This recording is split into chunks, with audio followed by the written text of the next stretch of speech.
तो दोस्तों आज हम जानेंगे कि कंप्रेसर को किस तरीके से फाइंड आउट करते हैं, जो उसमें टर्मिनल होते हैं उसे हम किस तरीके से फाइंड आउट करते हैं। चलिएगा, सबसे पहले मल्टीमीटर को ओम रेंज पे ले आएंगे।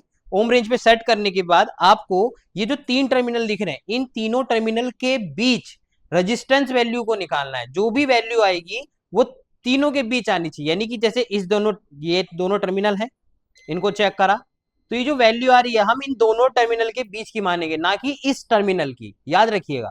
अब देखिए हमने इन दोनों को चेक करा तो जो वैल्यू है वो 5.0 है। इन दोनों की वैल्यू 5.0, इसकी वैल्यू 4.4।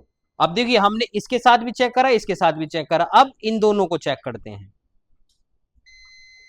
ये हमारी 8.8, तो यानी कि सबसे ज्यादा वैल्यू जो आ रही है वो 8.8 है। तो ये दोनों टर्मिनल की वैल्यू सबसे ज्यादा है। तो इन दोनों टर्मिनल को छोड़कर जो तीसरा टर्मिनल है, यानी कि ये हमारा कहलाएगा कॉमन, क्योंकि इसकी वैल्यू सबसे ज्यादा आ रही है। देखिए इन दोनों टर्मिनल की वैल्यू सबसे ज्यादा है, तो इन दोनों को छोड़कर तीसरा टर्मिनल कॉमन हुआ।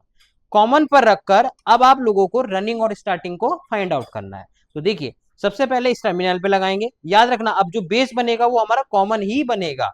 तो अब हमने क्या करा, 4.4, इस टर्मिनल की वैल्यू जो है वो 4.4 है, क्योंकि कॉमन की तो हमें पता चल गया है ये कॉमन है। अब हम इसको चेक करते हैं।